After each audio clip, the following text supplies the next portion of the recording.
Morning, welcome to my दोस्तों। इस समय देखिए हमारा मटरा की फसल आपको दिखा रहे हैं। देखिए दोस्तों, ये कितना अच्छा मटरा देखिए। और हो कैलाशी बाबा महाराज, कैलाशी बाबा के स्थान पर गिरते हुए खेतों का चक्कर लगाते हुए दोस्तों इस समय फिर निकल रहे हैं दुकान की तरफ, जा रहे हैं दुकान में। हो गया था लेकिन आज पानी हो गया है। अब देखिए दोस्तों, ये देखिए आज जो है बृहस्पतिवार है। बृहस्पतिवार को जो है तो गौ माता को विशेष तौर से जो है क्या खिलाना चाहिए, देवल गुड़ खिलाना चाहिए। इससे नाना प्रकार के कष्टों से दूर हो जाता है। देखिए गुड़ और देवल लेकर के जा रहा हूँ और इसलिए हो चुका है यहाँ पर। और कितना बढ़िया जो है तो पानी हो गया है। भगवान भी, सूर्यनारायण भी दिखाई, ये देखिए डाल दिया, ये देखिए डाल दिया सब देवल गुड़ दोस्तों खिला दिया हमने। और खिलाने के बाद धीरे धीरे करते हुए चल रहे हैं। आज बृहस्पतिवार है। देखिए बरसात हो चुकी है हमारे यहाँ और इसके बावजूद यहाँ देखिए कितना निराला और अच्छा लगने लगा है। ये देखिए बाग बगीचों में आ चुका हूँ और इसके बाद घूमने में खेतों में आ चुके हैं। देखिए क्या इस समय बरसात हो चुकी है। बरसात होने की वजह से हमने जब सोचा हो कि मटरा गिर जाएगा, लेकिन दोस्तों देखिए हमारा मटरा गिरा नहीं है। दोस्तों किस फार्म का चक्कर लगाते लगाते फिर से बाग के पास में आ चुके हैं और इसके बाद चल रहे हैं। जय हो कैलाशी बाबा, जय हो जय हो जय हो कैलाशी बाबा। देखिए हम दूसरे खेतों में आ चुके हैं। ये देखिए यहाँ का नज़ारा कितना भव्य है। बोलिए नारायण भगवान की जय। आज दोस्तों हम आप लोगों को भगवान श्री कृष्ण के संवाद जो है सत्य गुण और रजोगुण और तमोगुण, ये तीन प्रकार के प्रगति, तीनों गुण अविनाशी जीवात्मा को शरीर से बांधते हैं।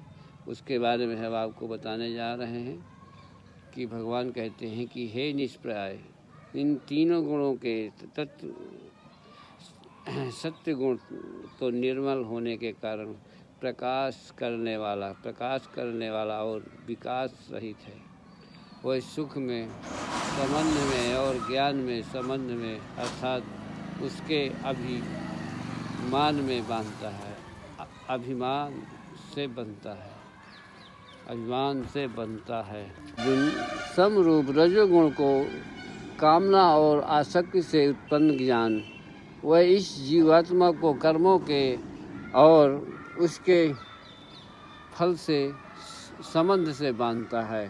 सब देहधारियों को मोहित करने वाले तमोगुण तो अज्ञान से उत्पन्न ज्ञान, वह इस जीवात्मा को प्रसाद, आलस्य और निंदा के द्वारा बांधता है। अर्जुन सतत सुख में लगता है और रजोगुण कर्मों में तथा तमोगुण तो ज्ञान को ढक करके प्रसाद में भी लगता है। रजोगुण और तमोगुण को दबा करके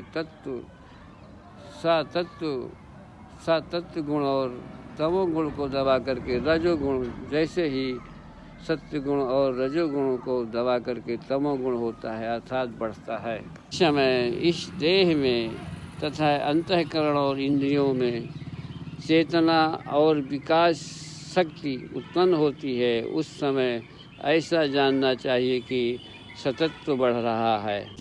रजोगुण बढ़ने पर लोभ प्रवृत्ति, यथार्थ बुद्धि में, कर्मों का स्वभाव में आरंभ अर्थात अशांति और विषय भोगों की लालसा, ये सब उत्पन्न होते हैं। तमोगुण के बढ़ने पर अंतःकरण और इंद्रियों में अप्रकाश, कर्तव्य कर्मों में अप्रकृति और प्रसाद अर्थात व्यर्थ चेष्टा और निद्रादि अंतःकरण को मोहनी प्रवृत्तियों से सब ही उत्पन्न होते हैं। गुण के बढ़ने से मृत्यु को प्राप्त होकर के कर्मों को आसक्ति वाले मनुष्य में उत्पन्न होता है और तमोगुण के बढ़ने पर मरा हुआ मनुष्य कीट, पशु और मूढ़ योनियों में उत्पन्न होता है। कर्म का तो सात्विक अर्थात सुख, ज्ञान और वैराग्य निर्मल फल कहा है। राजस कर्म का फल दुख एवं तामस फल का अज्ञान कहा गया। हाँ भैया, सतत तत्व गुण से ज्ञान उत्पन्न होता है और रजोगुण से निसंदेह लोभ तथा तमोगुण से प्रसाद और मोह उत्पन्न होते हैं और अज्ञान भी होता है। सतत गुण से स्थित पुरुष स्वर्ग आदि उच्च लोकों को जाते हैं। रजोगुण से स्थित राजस पुरुष मध्य में अर्थात मनुष्य लोक में ही रहते हैं और तमोगुण से कार्य रूप निद्रा प्रसाद और आलस्य आदि से स्थित तामस पुरुष अधोगति को अर्थात कीट पशु आदि नीच योनियों को तथा नरक को प्राप्त होते हैं। मैं ज्येष्ठा तीनों गुणों के अतिरिक्त अन्य किसी को कर्ता नहीं देखता है। तीनों गुणों से अत्यंत परे सच्चिदानंद रूप मुझ परमात्मा को तत्व से जानता है, उस समय वह मेरे स्वरूप को प्राप्त होता है। शरीर की उत्पत्ति के कारण रूप इन तीनों गुणों को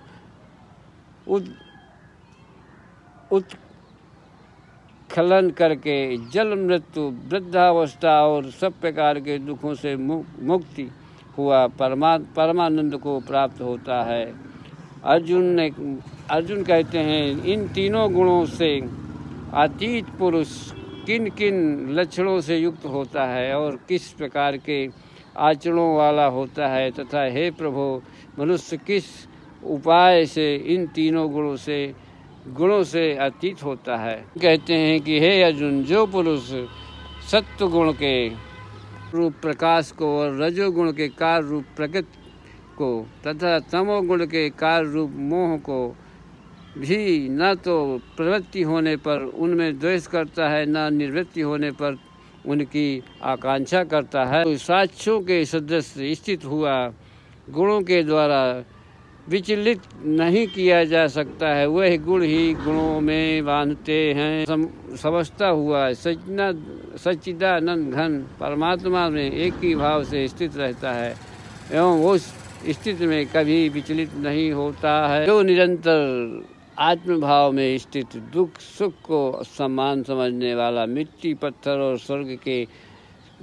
स्वर्ग में समान भाव वाला, ज्ञानी प्रिय तथा अप्रिय को एक साथ मानने वाला और अपनी निंदा स्थिति में भी समान भक्त भाव वाला है। तो निरंतर आत्मभाव में स्थित दुख सुख को समान समझने वाला, मिट्टी पत्थर और स्वर्ण के समान भाव वाला, ज्ञानी प्रिय तथा अप्रिय को एक सा मानने वाला और अपनी निंदा स्थिति में भी समान भाव वाला, जो पुरुष ब्रह्मचारिणी भक्ति योग के द्वारा मुझको निरंतर भजता है, वह भी इन तीनों गुणों को भली भांति लांघ करके सच्चिदानंद घन ब्रह्मा को प्राप्त होने के लिए योग बन जाता है, क्योंकि वह अविनाशी परम ब्रह्मा का और अमृत का तथा नित्य धर्म का और अखंड एक रस आनंद का आश्रय में मैं हूँ।